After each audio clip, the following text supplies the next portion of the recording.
نہیں چھوڑیں گے. یہ اتباع رسول ہے. ایمان کو آواز تو کہاں ہے؟ ایمان عقیدہ کہاں ہے؟ اللہ کے نبی محمد رسول اللہ صلی اللہ علیہ وسلم کی محبت کا جذبہ کہاں ہے؟ اللہ تو فرماتے ہیں قل ان کنتم تحبون اللہ فاتبعونی یحببکم اللہ. آپ کہہ دیجئے کہ اگر تمہیں دعویٰ ہے اللہ سے محبت کا تو میری اتباع کرو، یعنی نبی اکرم محمد رسول اللہ صلی اللہ علیہ وسلم کی اتباع کرو، اللہ تمہیں محبوب بنا لے گا. آج اتباع رسول مسلمانوں نے چھوڑا تو اللہ نے اپنا ہاتھ کھینچ لیا مدد کا. اللہ نے اپنا ہاتھ کھینچ لیا. اب اللہ کی محبت نہیں رہ گئی، اللہ ہم سے محبت نہیں کرتا. چند گنتی کے لوگ ہیں جو کتاب و سنت پہ عامل ہیں اور جن کو تانے بھی دیے جاتے ہیں. کبھی یہ کہا جاتا ہے کہ یہ تو بہت تھوڑے ہیں، اور اقلیت اور اکثریت کو معیار حق کا بنایا جاتا ہے. چونکہ ہم زیادہ ہیں، ہماری تعداد زیادہ ہے، اس لیے ہم حق پر ہیں. یہ جو قرآن اور حدیث پر عمل کے دعوے دار ہیں یہ تو بہت گنتی کے ہیں، کم ہیں، یہ حق پر کیسے ہو سکتے ہیں؟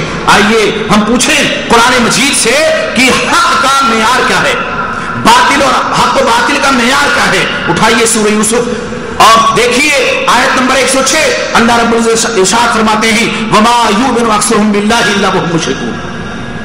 اکثر ایمان کے دعوے دار، اکثر وہ لوگ جو کہتے ہیں ہم مومن ہیں، وما یؤمن اکثرهم باللہ، اللہ پر ایمان کے دعوے دار مشرک ہے اکثر. اور سورہ سبا میں اللہ نے ارشاد فرمایا وقلیل من عبادی الشکور، میرے شکر گزار بندے کم ہیں، میرے شکر گزار بندے کم ہیں. قرآن کہتا ہے کہ اللہ کے شکر گزار بندے، اللہ کے فرما بردار بندے، اللہ کے مطیع بندے کم رہیں گے، ہمیشہ کم ہوں گے.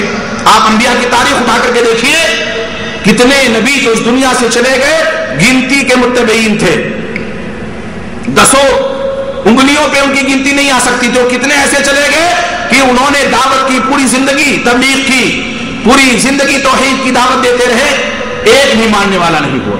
تو کیا وہ حق پر نہیں تھے؟ کیا گنتی کے جو لوگ تھے ان کے ماننے والے وہ حق پر نہیں تھے؟ آدم ثانی جن کو کہا جاتا ہے، حضرت نوح علیہ السلام کتنے تھے ان کے ماننے والے جو کشتی میں آ گئے؟ پوری دنیا مخالف ہے، زمانہ مخالف ہے، ان کا بیٹا مخالف ہے. تو کیا وہ سب حق پر تھے جو مخالف تھے؟ ظاہر سی بات ہے حق و باطل کا معیار اقلیت و اکثریت نہیں ہے. حق و باطل کا معیار کتاب و سنت ہے. ہمیں دیکھنا ہوگا کس کا عمل کتاب و سنت کے مطابق ہے، کس کا عقیدہ کتاب و سنت کے مطابق ہے. اگر عقیدہ ہمارا کتاب و سنت کے مطابق ہے تو چاہے ہم کم ہی کیوں نہ ہو ہم حق پر ہیں. ایک حدیث پیش کی جاتی ہے اتبعوا السراط العالم. اس بات سے قطعی نظر یہ روایت ضعیف ہے، لیکن سراط اعظم کی تفسیر ان کے علماء نے جو کی ہے اس کو آپ دیکھیں کہ سراط اعظم سے مراد کثیر لوگ نہیں ہیں، کم بھی لوگ ہوں حق پر ہوں تو وہ سراط اعظم ہے. جیسے حضرت ابراہیم علیہ السلام کو اللہ تعالیٰ نے قرآن مجید میں امہ کہا. وہ ایک امت بہت بڑی جماعت کو کہتے ہیں. تنہا حضرت ابراہیم علیہ السلام امت ہے، تنہا ہے، لیکن امت کہا اللہ تعالیٰ نے.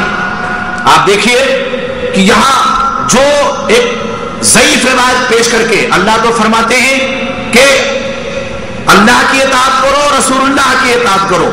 اور ہمیں سبق یہ پڑھایا جاتا ہے کہ نہیں، اللہ اور اس کے رسول کی اطاعت تو پوری زندگی کرتے ہی کرتے ہیں، کبھی ان کی بھی مان لیا کرو، اور اب تو کبھی بھی چھوڑ دیا گیا، اب انہی کی مانا کرو، اس لیے کہ یہی قرآن و حدیث کے سمجھنے والے ہیں. اور ایک سبق جو شیطان نے پڑھایا ہوا ہے ہماری صفوں میں داخل کر دیا ہے، جھنجھنا پکڑا دیا ہے. قرآن بہت مشکل ہے، قرآن بہت مشکل ہے، اس کو ہم سمجھ کیسے پائیں گے؟ علماء جب تک ہمیں اس کی تشریح نہیں کریں گے تو ہم اس لیے تقلید کرتے ہیں، ہم اس لیے ایک امام کی بات مانتے ہیں کہ ہم قرآن کو نہیں سمجھ سکتے. بتائیے اللہ قرآن مجید میں ارشاد فرماتے ہیں وَلَقَدْ يَسَّرْنَا الْقُرْآنَ لِلذِّكْرِ فَهَلْ مِن مُدَّكِرٍ. ہم نے قرآن کو ذکر کے لیے آسان بنایا ہے، کوئی ہے نصیحت حاصل کرنے والا؟ نصیحت کے لیے اللہ نے قرآن کو آسان بنایا. اللہ تو کہتے ہیں قرآن آسان ہے، اور مومن ایمان کے دعوے دار کہتے ہیں کہ قرآن بہت مشکل ہے. یہ ہمارے اور آپ کی سمجھ سے باہر ہے. کیا ہے؟ اللہ سے مقابلہ ہو رہا ہی نہیں تو اور کیا ہے؟ اللہ کہے قرآن آسان اور مومن ایمان کے دعوے دار اور مسلمان کیا کہیں قرآن بہت مشکل، تو یہ اللہ سے محاربہ ہے کہ نہیں ہے؟ یہ اللہ سے مقابلہ ہے کہ نہیں ہے؟ ظاہر سی بات ہے اللہ سے مقابلہ ہے، اللہ سے محاربہ ہے۔ اللہ فرمایا آسان اور لوگ کہیں مشکل، ایمان کہاں ہے؟ کہاں ہے اتباع رسول؟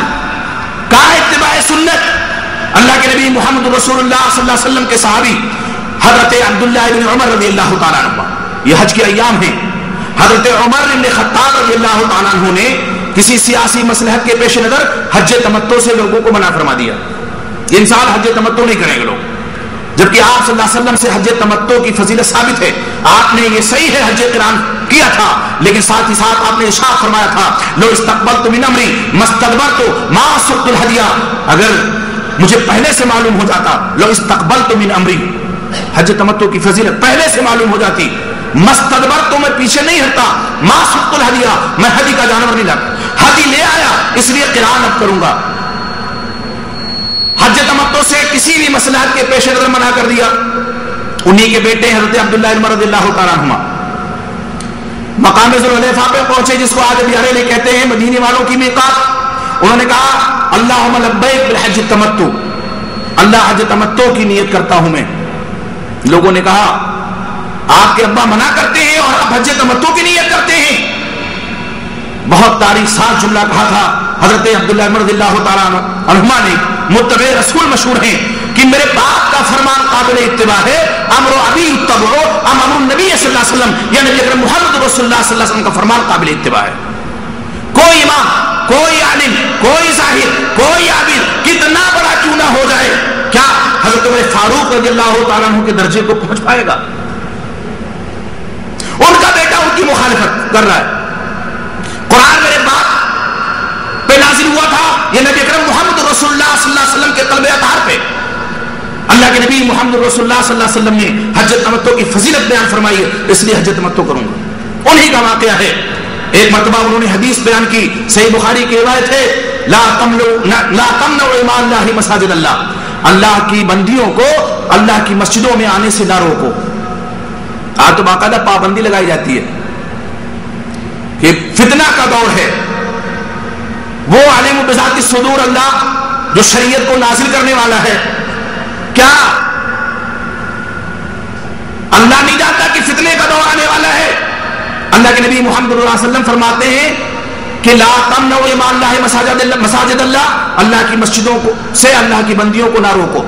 ان کے بیٹے بلال ہیں، وہ کہتے ہیں واللہ لنمنعہن، اللہ کی قسم ہم ضرور روکیں گے، ہم ضرور روکیں گے۔ حضرت عبداللہ بن عمر حد تک ناراض ہوئے اور فرمایا کہ میں کہتا ہوں اللہ کے نبی صلی اللہ علیہ وسلم نے فرمایا وَتَقُولُ وَاللَّهِ لَمْنَعُهُنَّ، میں اللہ کی قسم میں ضرور روکوں گا، وَاللَّهِ لَنْ أُكَلِّمَكَ أَبَدًا، اللہ کی قسم میں تجھ سے کبھی بات نہیں کر سکتا۔ آپ ذرا احساس کیجئے، صحابی کا بیٹا ہے، ایک حدیث رسول کا معارضہ کیا، وہ کہتے ہیں میں تجھ سے کبھی بات نہیں کروں گا۔ اور آج یہاں اٹھتے بیٹھتے چلتے پھرتے عقید و عمل میں ہر طرح سے رسول کی مخالفت ہو رہی ہے، ہر عمل میں۔ کہا جائے قرآن میں یہ ہے، رسول اللہ صلی اللہ علیہ وسلم کا فرمان ایسا ہے، تو کہا جاتا ہے فتویٰ بھی تو کوئی چیز ہے۔ ابھی ہم لکھنؤ میں ہمارے فیصل بھائی مدینے میں رہتے ہیں، اللہ نے ان کو صحیح عقیدے کا حامل بنا دیا ہے، ان کے والد کا انتقال ہو گیا، انہوں نے مجھے فون کیا، کہا آپ نماز جنازہ میرے والد کی پڑھا دیجئے۔ عیش باغ میں ان کی تدفین ہوئی، وہاں مسجد ہے، ہم گئے، ہم نے جہری نماز پڑھائی، جان بوجھ کر کے کہ بہت سے لوگوں کو مسئلہ نہیں معلوم ہوتا ہے، کیا سورہ فاتحہ نہیں پڑھتے ہیں، سورہ فاتحہ پڑھی، جہری نماز پڑھی، نماز ختم ہوئی، ایک صاحب آئے، انہوں نے کہا مولانا آپ سے کچھ بات کرنی ہے، ہم نے کہا ٹھیک ہے۔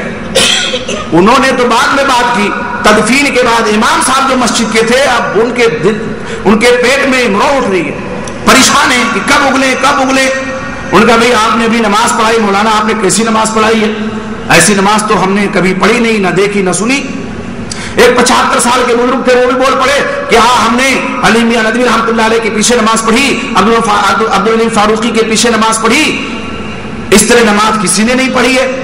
میں مسکرایا، میں نے کہا اللہ کا شکر ادا کیجئے آپ 70-75 سال